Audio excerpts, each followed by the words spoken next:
Hello friends, નજર અહીં રાખજો બસ. ક્યારે કરું? હા હા, બે બાજુ વાંધો નહીં, અહીંયા વધારે સારી રહેશે. Hello friends, I am Anutushar Patel from VV Patel Vidya Mandir. We are unable to meet physically due to COVID-19, but we come to the contact with the technology. Actually, today,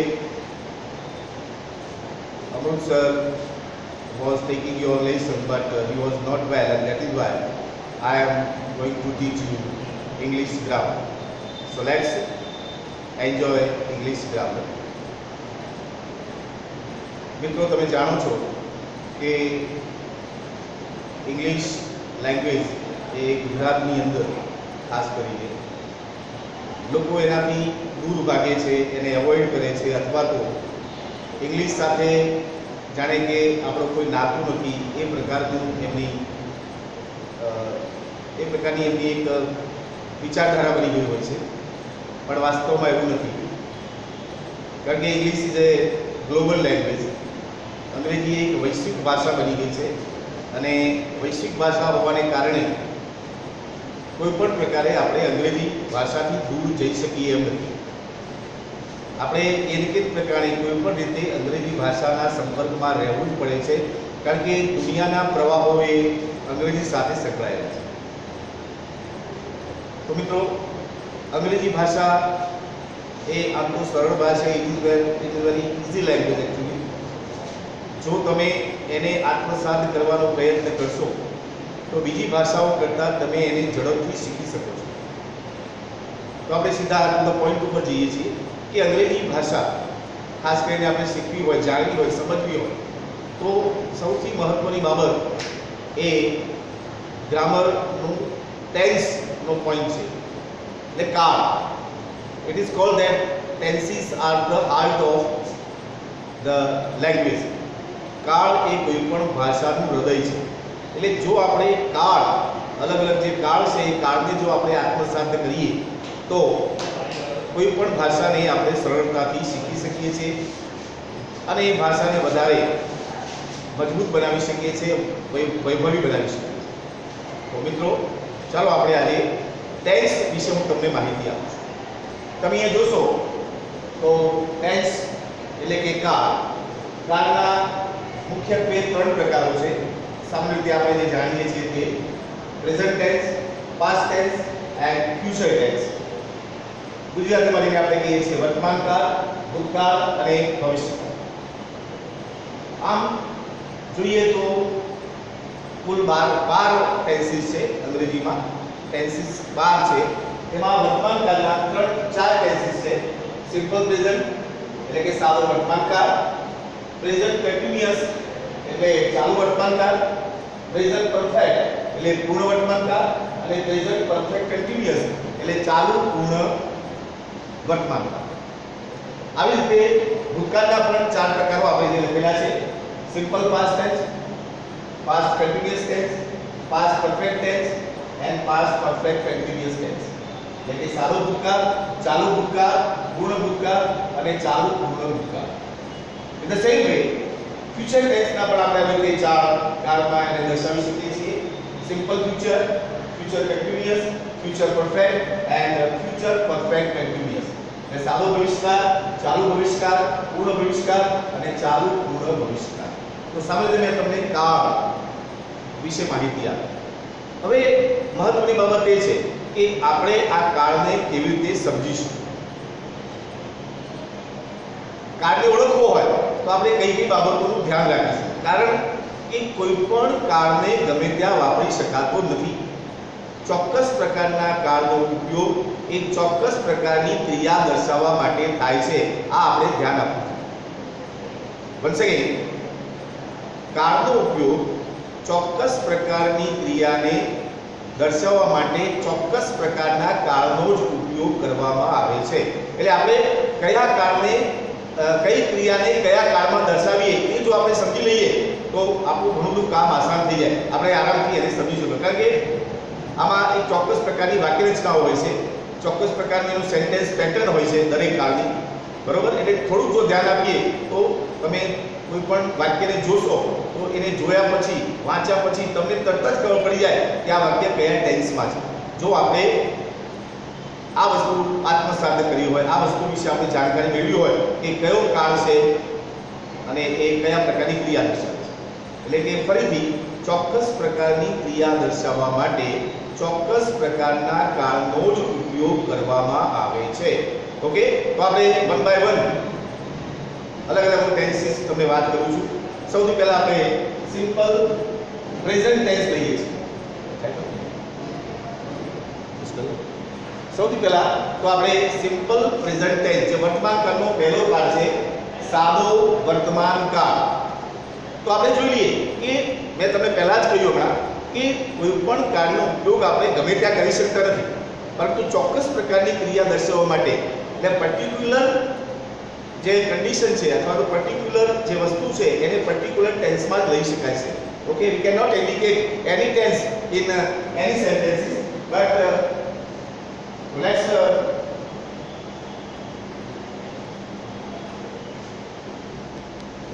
okay. તો મેં તમને અંગ્રેજીના 12 કાળ, અલગ અલગ જે 12 કાળ વિશે તમને પહેલા જ વાત કરી. હવે આપણે એક એક કરીને એ કાળ કયા પ્રકારની ક્રિયાઓ દર્શાવવા માટે વાપરવામાં આવે છે, એની વાક્ય રચના કયા પ્રકારની છે, એ વિશે હું તમને વાત કરીશ. ઓકે, તો સૌથી પહેલા આપણે લઈએ છીએ સિમ્પલ પ્રેઝન્ટ ટેન્સ.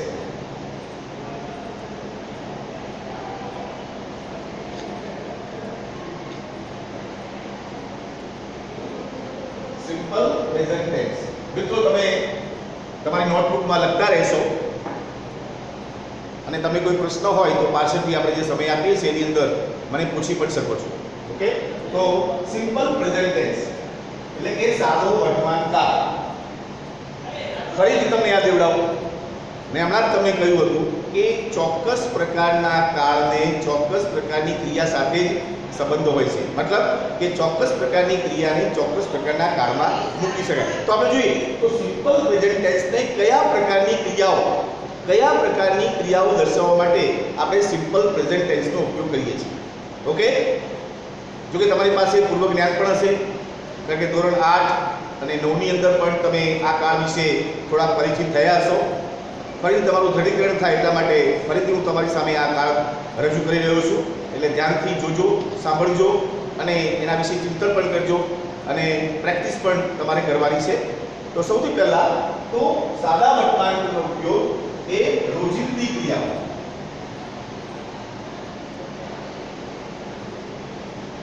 જેને આપણે નિયમિત ક્રિયાઓ પણ કહીએ છીએ.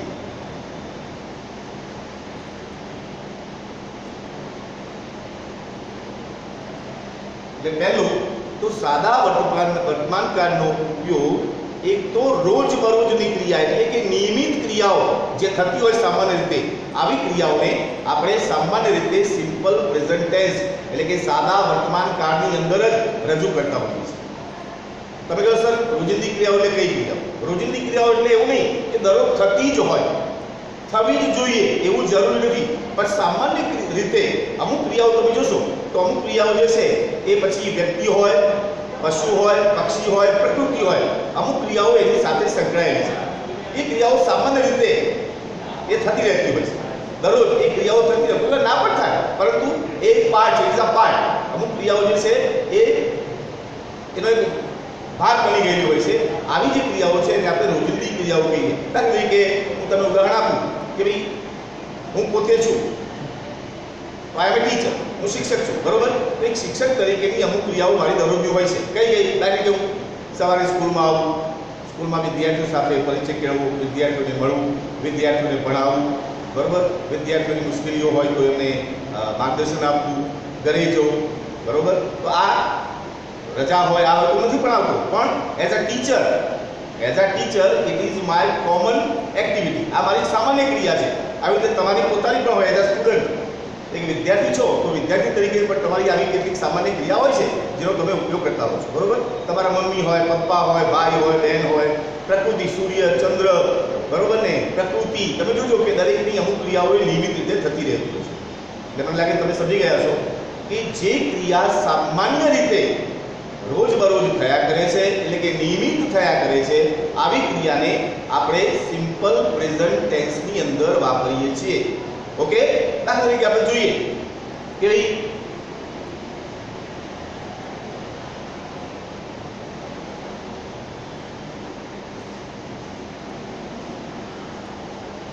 અહીંયા મેં તમને સેન્ટેન્સ લખ્યું છે, તમે ધ્યાનથી જોજો. મેં એક સેન્ટેન્સ લખ્યું છે કે મારા પપ્પા વર્તમાન પત્ર વાંચે છે. મારા પપ્પા વર્તમાન પત્ર વાંચે છે. બરોબર. હવે તમે જુઓ કે ભાઈ તમારા પપ્પા વર્તમાન પત્ર વાંચે છે એનો મતલબ એવો કે તમારા પપ્પાની વર્તમાન પત્ર વાંચવાની ક્રિયા એ સામાન્ય છે, એ દરરોજ આ ક્રિયા સામાન્ય રીતે કરે છે. કોઈ પણ ન પણ વાંચે પણ is a part of his life.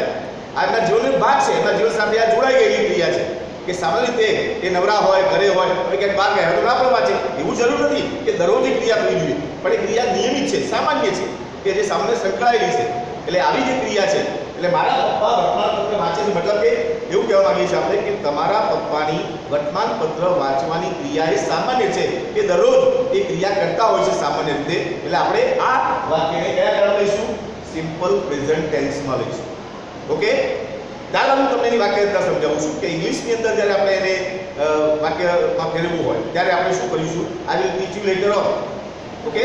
તો એક તો આ ક્રિયા છે, ખ્યાલ આવ્યો? એટલે રોજબરોજની ક્રિયા દર્શાવવા માટે, એટલે કે જે ક્રિયા સામાન્ય રીતે નિયમિત થયા કરે છે, કે થાય છે, આપણા સાથે જોડાયેલી છે, સંકળાયેલી છે, આવી ક્રિયાને આપણે સિમ્પલ પ્રેઝન્ટ ટેન્સમાં લઈએ છીએ. It's okay. નેક્સ્ટ હવે આપણે બીજી ક્રિયા લઈએ છીએ. ક્રમિક ક્રિયા.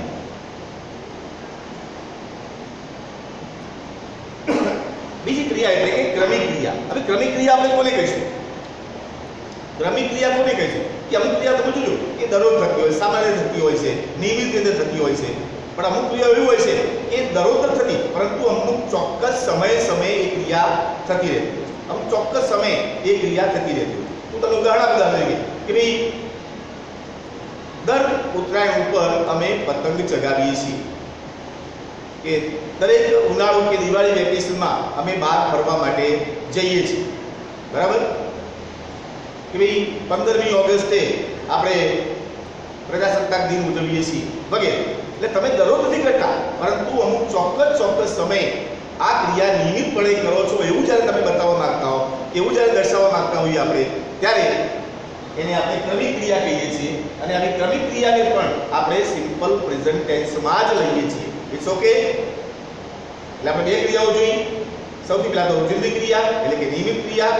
નિયમિત ક્રિયા એટલે દરરોજ થાય જ એવું જરૂર નથી, પરંતુ સામાન્ય રીતે એ આપણી સાથે જોડાયેલી હોય આવી ક્રિયાને આપણે આ નિયમિત ક્રિયા કહીએ છીએ, રોજિંદી ક્રિયા કહીએ છીએ.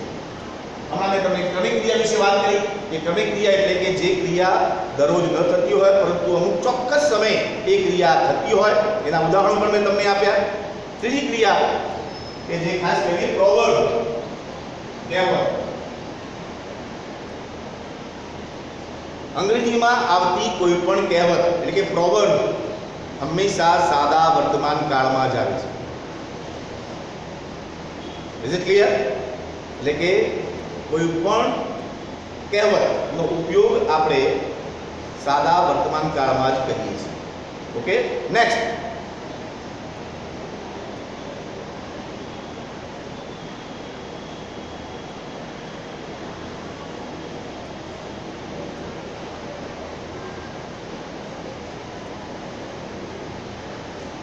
ત્યાર પછી આપણે જોઈએ તો ગાણિતિક, વૈજ્ઞાનિક, ભૌમિતિક, ભૌગોલિક આવી જે ક્રિયાઓ એના સિદ્ધાંતો છે, એના જે સિદ્ધાંતો છે એ સિદ્ધાંતોને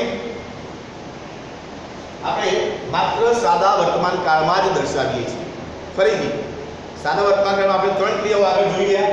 રોજિંદી ક્રિયાઓ એટલે કે નિયમિત ક્રિયાઓ, ક્રમિક ક્રિયાઓ, ત્યારબાદ કહેવતો, અને હવે આપણે વાત કરીએ છીએ વૈજ્ઞાનિક સિદ્ધાંતો, ગાણિતિક સિદ્ધાંતો, ભૌગોલિક સિદ્ધાંતો કે ભૌમિતિક સિદ્ધાંતો. આ જે છે એ માત્ર સાદા વર્તમાન કાળમાં જ આવે. આવી ગયો? એટલે કે આપણે વૈજ્ઞાનિક સિદ્ધાંતમાં જોઈએ કે ન્યૂટનનો નિયમ જોઈએ, ન્યૂટનની ગતિનો લો ઓફ ગ્રેવિટેશન, ગુરુત્વાકર્ષણનો નિયમ. બરાબર. તો એનું શોધ કોણે કરી? ન્યૂટને કરી. કે ભાઈ પૃથ્વીનું ચુંબકીય બળ એ આકાશ કરતાં ઓછું વધારે હોય છે, એટલે કોઈ પણ પદાર્થને તમે ઉપર ફેંકો તો એ પદાર્થ નીચે આવે છે. બરોબર. તો આ સિદ્ધાંત કોણે શોધ્યો? ન્યૂટને શોધ્યો. હાલ આ સિદ્ધાંત અસ્તિત્વમાં છે, એટલે વાસ્તવિક વસ્તુ છે, બરોબર. આ રીતે ગાણિતિક સિદ્ધાંતો હોય, ભૌગોલિક સિદ્ધાંતો હોય, તો આવા સિદ્ધાંતો એ માત્ર સિમ્પલ પ્રેઝન્ટ ટેન્સમાં જ આવે છે. ત્યારબાદ આપણે જોઈશું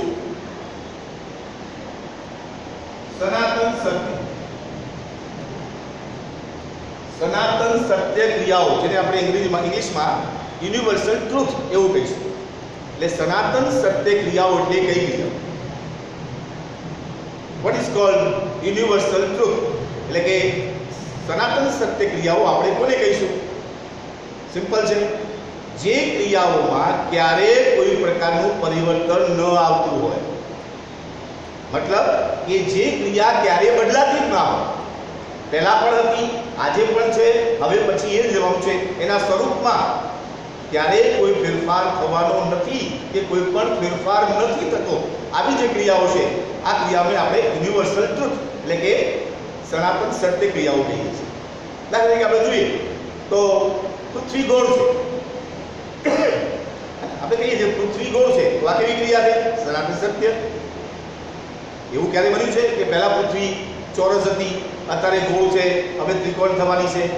ગોળ હતી, છે અને રહેવાની જ છે, એમાં કોઈ પરિવર્તન આવવાનું નથી. there can be no change, બરોબર. એટલે તમે સમજી ગયા છો કે જે ક્રિયામાં ક્યારેય કોઈ પ્રકારનું પરિવર્તન ન આવતું હોય, એટલે કે સમયાંતરે ગ્રેજ્યુઅલી કોઈ પણ પ્રકારનું પરિવર્તન ન આવતું હોય, આવી ક્રિયાઓને આપણે માત્ર સિમ્પલ પ્રેઝન્ટ ટેન્સમાં જ લઈએ છીએ. It's okay. તો સામે તે આટલી ક્રિયાઓ મેં જે બતાવી, આ ક્રિયાઓ એ સાદા વર્તમાન કાળમાં આવે.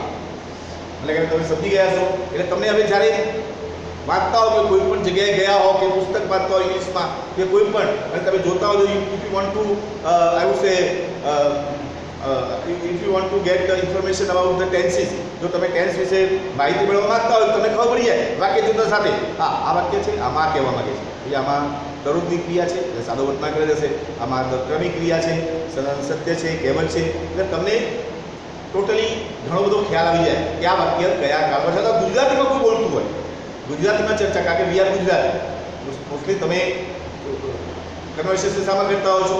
ગુજરાતીમાં. મેક્સિમમ તમે સાંભળતા પણ ગુજરાતીમાં હોય, વાંચતા પણ ગુજરાતીમાં હોય. ત્યારે તમે ગુજરાતીમાં કોઈ બોલતું હોય તો તમે એને ધ્યાનથી સાંભળો, તમે એને ધ્યાનથી સાંભળો કે આ ભાઈ શું બોલ્યો, અને પછી તમે એમાંથી થોડું યાદ રાખીને આવું બોલ્યા, અચ્છા આ કયા કાળમાં બોલ્યા, તો તમને આ બધું જે કાળ વિશે તમને માહિતી આપીશ, બરોબર ને? તો એમાં તમને કહું ભાઈ આ કાળમાં બોલ્યા. હવે બોલ્યા એટલે તમે ખ્યાલ આવી ગયો. એટલે તમે જ્યારે એને ઇંગ્લિશમાં ટ્રાન્સલેટ કરવા માંગતા હશો તો તમે એને આરામથી કરી શકશો. You can speak, you can write, you can read. Okay. તો આટલા જે ક્રિયાઓ જે છે જેને તમે બતાવી, આ ક્રિયાઓને આપણે સિમ્પલ પ્રેઝન્ટ ટેન્સમાં લઈએ છીએ. ઇટ્સ ઓકે ભાઈ?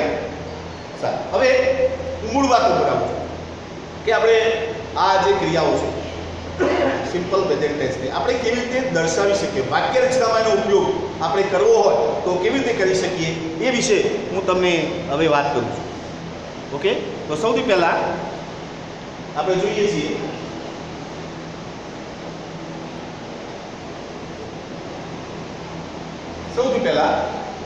વાક્ય રચનામાં ઉપયોગ. સામાન્ય રીતે આપણે ઘણું બધું બોલતા હોઈએ છીએ, ઘણું બધું સાંભળતા હોઈએ છીએ, ઘણું બધું વિચારતા હોઈએ છીએ, પણ આપણને ખબર હોતી નથી કે આપણે કયા કાળમાં બોલીએ છીએ, કયા કાળમાં સાંભળીએ છીએ, કયા કાળમાં વિચારીએ છીએ. જો વિચારીએ ને તો આ કામ આસાન, કારણ કે આપણને ખ્યાલ તો આવી જાય.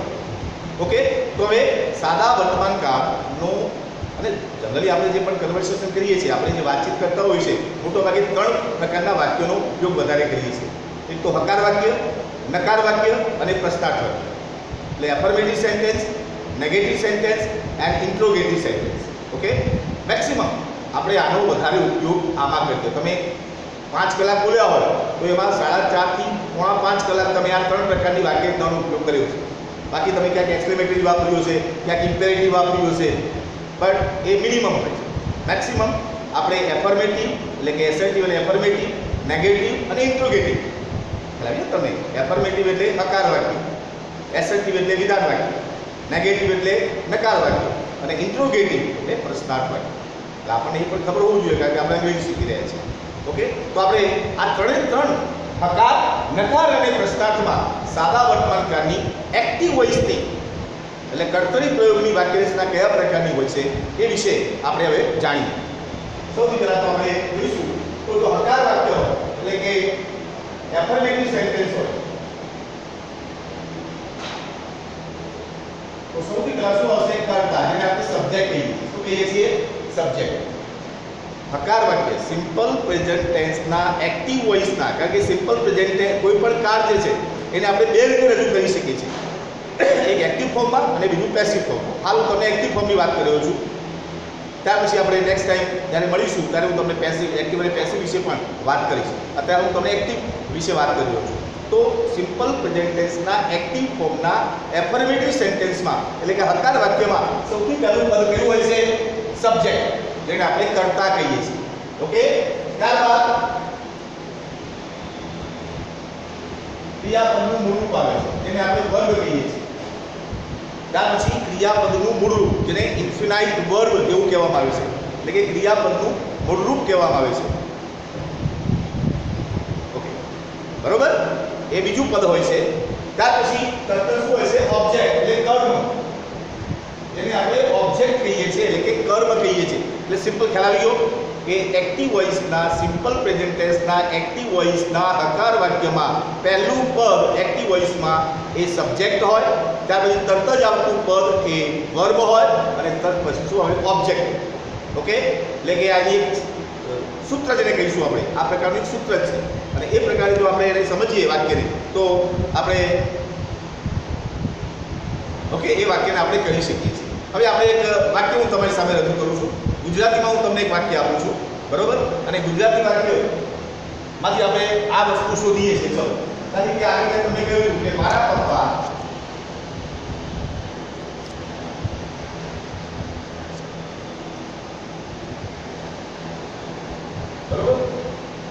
પપ્પા વર્તમાન પત્ર વાંચે છે, એવું આપણે આગળ શરૂઆતમાં હું તમને એક ઉદાહરણ આપ્યું. તો એ ઉદાહરણને આપણે હવે સમજીએ. તો સૌથી પહેલા જોયું કે મારા પપ્પા વર્તમાન પત્ર વાંચે છે, મતલબ કે આપણે એવું કહેવા માંગીએ છીએ કે મારા પપ્પાની વર્તમાન પત્ર વાંચવાની ક્રિયા દરરોજની છે, દૈનિક ક્રિયા છે, સામાન્ય ક્રિયા છે, એમની સાથે સંકળાયેલી ક્રિયા છે.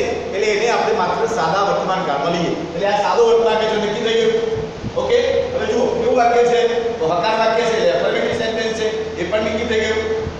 હવે આપણે એને એક્ટિવ ફોર્મની અંદર એને રજૂ કરવા માંગીએ છીએ. તો સૌથી પહેલા આપણે શું લઈશું? સબ્જેક્ટ, એટલે કે કર્તા. કર્તા કોને કહેવાય? ક્રિયાનો કરનાર. જે વ્યક્તિ ક્રિયા કરે છે તે કર્તા. તો આમાં વર્તમાન પત્ર વાંચવાની ક્રિયા કોણ કરે છે? મારા પપ્પા. એટલે મારા પપ્પાએ શું કર્યું? સબ્જેક્ટ, એ કર્તા છે.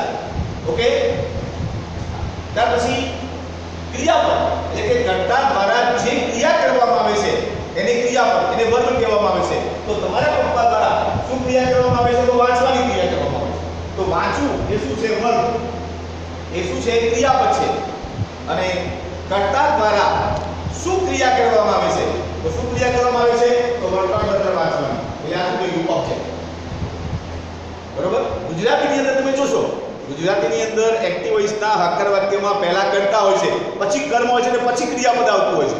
પણ અંગ્રેજીમાં સ્ટેપ થોડું બદલાય છે. અંગ્રેજીમાં કર્તા, ક્રિયાપદ અને પછી કર્મ આવતું હોય છે. ઓકે, અહીંયા તમે જોઈ શકો છો.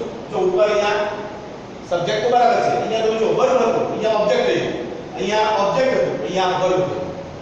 ઓકે, એટલે ટૂંકમાં એક્ટિવ વોઇસના સાદા વર્તમાનકાળના હકાર વાક્યમાં સૌથી પહેલા કર્તા એટલે સબ્જેક્ટ, ત્યાર પછી ક્રિયાપદ એટલે વર્બ અને ત્યાર પછી ઓબ્જેક્ટ એટલે કર્મ આવતું હોય છે. આ પદો આવે એટલે આપણને જોતા સાથે ખ્યાલ આવી જવો જોઈએ કે આ સિમ્પલ પ્રેઝન્ટ ટેન્સનું જ વાક્ય છે. હવે આપણે જોઈએ, ચલો હવે શોધીએ. તો ચલો, કર્તા, બરાબર ને? તો સબ્જેક્ટ એટલે કોણ છે? My father. તો માય ફાધર, બરાબર? કર્તા કેવું પદ આવે છે? ક્રિયાપદનું મૂળ રૂપ મૂકવાનું છે આપણે. ક્રિયાપદ કયું છે આમાં? વાંચવું. વાંચવું એ ક્રિયાપદ છે, બરોબર? વાંચવું એટલે what is the verb? read. અને એમાં ક્રિયાપદનું કેવું રૂપ મૂકવાનું છે? આપણને મૂળ રૂપ મૂકવાનું છે. મૂળ રૂપ એટલે V1. ઇન્ફિનાઇટ વર્બ જેને કહેવામાં આવે છે. પહેલું રૂપ. આમ તો ક્રિયાપદના કેટલા રૂપો હોય છે? 3. ક્રિયાપદના રૂપો કેટલા? 3. મૂળ રૂપ, એનું ભૂતકાળ અને એનું ભૂતકૃત. એટલે V1 V2 અને V3 એવું આપણે કહેતા હોઈએ છીએ. ઓકે, તો આપણે મોટું એટલે રીડ, અહીંયા આપણે રીડ મૂક્યું. હવે ખાસ ધ્યાન આપવાનું કે સાદા વર્તમાનકાળમાં એક્ટિવ વોઇસમાં જો કરતા થર્ડ પર્સન સિંગ્યુલર હોય, એટલે કે ત્રીજો પુરુષ એકવચન હોય. આ એક સામાન્ય જાણવા જેવી બાબત છે, અથવા તમારે ધ્યાનમાં રાખવા જેવી બાબત છે, અપવાદ છે જેને કહીશું આપણે, કે સિમ્પલ પ્રેઝન્ટ ટેન્સના એક્ટિવ વોઇસના હકાર વાક્યની અંદર જો કરતા ત્રીજો પુરુષ એકવચન એટલે કે થર્ડ પર્સન સિંગ્યુલર હોય તો ક્રિયાપદના અંતે s કે es પ્રત્યય લગાડવામાં આવે છે, બાકીનામાં લાગતો નથી. સમજ્યું છે કે માય ફાધર કયો પુરુષ છે? Third person singular. My father third person singular એટલે he she it. ઓકે, તો my father A third person singular છે, ત્રીજો પુરુષ એકવચન છે, એટલે આપણે ક્રિયાપદના મૂળ અંતે કયો પદ લગાવીશું? s reads. ઓકે, અને પછી તરત જ કયું બનાવે છે આપણે? કર્મ, ઓબ્જેક્ટ. તો કર્મ કયું છે? વર્તમાનપત્ર. તો આ newspaper. It's okay. This is subject, verb and object. મિત્રો, તમને આ બાબતનો ખ્યાલ આવ્યો છે મને લાગે છે. તમે થોડી પ્રેક્ટિસ કરશો, થોડું ધ્યાન આપશો, તો you can understand it easily. Okay, હવે આપણે આગળ જઈએ છીએ. હવે અહીંયા મેં તમને વાક્ય મૂક્યું, અહીંયા મેં વાક્ય મૂક્યું, આમાં મેં કોઈ ક્લિયરિટી કરી નથી કે મારા પપ્પા વર્તમાનપત્ર વાંચે છે, એટલે એમાં શું થયું કે ભાઈ નિયમિત વાંચે છે, કોઈ વાર બટ તમે એને ચોક્કસ ભાર આપવા માંગતા હો તો તમે અમુક ચોક્કસ ક્રિયા વિશેષણોનો ઉપયોગ કરી શકો છો સાદા વર્તમાનકાળમાં. તો સાદા વર્તમાનકાળમાં વાક્યને વધુ સ્પષ્ટ બનાવવા માટે અમુક ચોક્કસ પ્રકારના ક્રિયા વિશેષણો વપરાય છે, જેવા કે આપણે જોઈએ અહીંયા, જેવા કે always, never, sometimes, often, every day, every Monday, every Sunday, usually, generally. બરોબર ને? આ પ્રકારના શબ્દનો જો ઉપયોગ કર્યો હોય તો એ વાક્ય વધુ સ્પષ્ટ બને છે.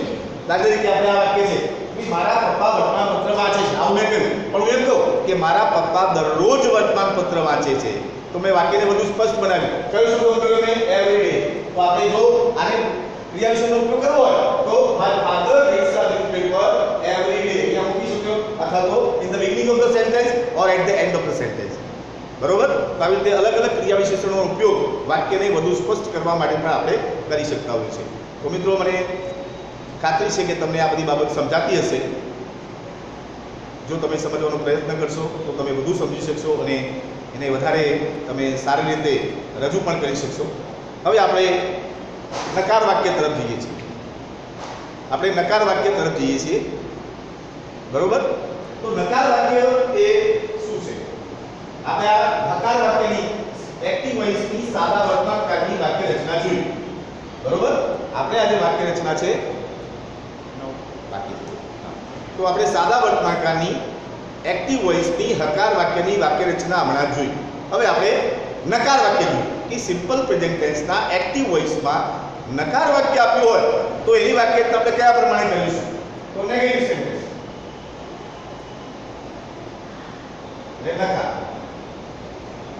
તો એની પણ ચોક્કસ પ્રકારની એક પેટર્ન છે, એની વાક્ય રચના છે.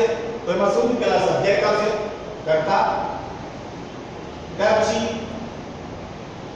સહાયકારક ક્રિયાપદ ડુકેડર. સિમ્પલ પ્રેઝન્ટ ટેન્સના એક્ટિવ વોઇસના નકાર વાક્યમાં પહેલા કર્તા એટલે કે સબ્જેક્ટ લઈએ છીએ, ત્યાર પછી સહાયકારક ક્રિયાપદ ડુ કે ડઝ મૂકવામાં આવે છે. સામાન્ય રીતે સિમ્પલ પ્રેઝન્ટ અને સિમ્પલ પાસ્ટમાં જ વાક્યને નકાર કે પ્રશ્નાર્થ બનાવવા માટે ડુ કે ડઝ, સિમ્પલ પાસ્ટ હોય તો ડીડ નો ઉપયોગ કરવામાં આવે છે સહાયકારક ક્રિયાપદ તરીકે. અન્ય કોઈ કાળમાં સહાયકારક ક્રિયાપદ વપરાતું નથી. નકાર કરવા માટે તમે સીધો નોટનો ઉપયોગ કરી શકો છો, પણ સિમ્પલ પ્રેઝન્ટ અને સિમ્પલ પાસ્ટમાં આપણે આવું કરી શકતા નથી. એમાં સહાયકારક ક્રિયાપદ નકાર વાક્ય અને પ્રશ્નાર્થ વાક્યમાં વાપરવું પડે છે. તો અહીંયા ડુ કે ડઝ, હવે એનો ડુ ડઝ ક્યારે વપરાય? જો કરતા ત્રીજો પુરુષ એકવચન હોય તો ડઝ વાક્ય બધામાં ડુ, એટલે કે વાક્ય નકાર હોય અને કરતા એ ત્રીજો પુરુષ એકવચન હોય નકાર વાક્યમાં તો સહાયકારક ક્રિયાપદ ડઝ લઈશું. એ સિવાયનો કોઈ કરતા હોય તો આપણે ડુ મૂકીશું. ત્યાર પછી નોટ.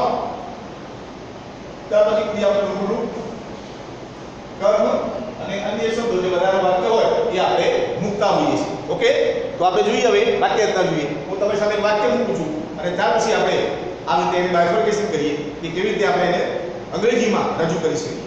તો મિત્રો આપણે જોઈએ કે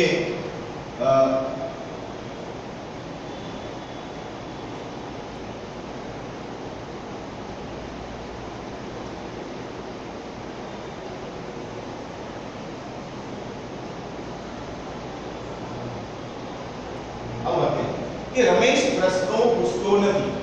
આવું વાક્ય સાંભળેલું કે રમેશ પ્રશ્નો પૂછતો નથી. તમે જુઓ, સમજી ગયા તમે? રમેશ પ્રશ્નો પૂછતો નથી મતલબ કે આમ તો આ સામાન્ય ક્રિયા છે પણ રમેશ એમાં ઇન્વોલ્વ થતો નથી. ખ્યાલ આવી ગયો?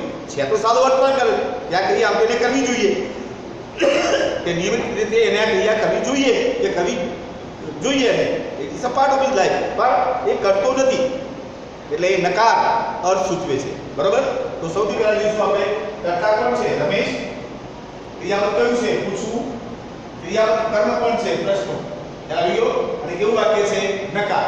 તો ચલો આપણે શું કરીશું? તો રમેશ, બરોબર, કઈ સહાયક ક્રિયા મૂકીશું? કારણ કે Ramesh is A third person singular. Ramesh બીજો પુરુષ એકવચન છે એટલે આપણે સહાયક ક્રિયાપદ ડઝ મૂકીશું. તો ડઝ આપણે જે નકાર છે નોટ. તો ક્રિયાપદ કયું છે? પૂછવું. એટલે એનું મૂળ રૂપ શું થશે? આસ્ક અને પ્રશ્નો એટલે ક્વેશ્ચન. તો Ramesh does not ask questions. Okay, તો એની વાક્ય રચના ખ્યાલ આવી ગયો. સબ્જેક્ટ, સહાયક ક્રિયાપદ, નોટ, વર્બ, ઓબ્જેક્ટ. ખ્યાલ આવી ગયો મિત્રો? ઓકે, તો હવે આપણે હું તમને કોઈ પ્રોબ્લેમ હોય અથવા તમને કોઈ સમજાયું ન હોય તો મને પ્રશ્ન પૂછવા માંગતા હો તો તમે પૂછી શકો.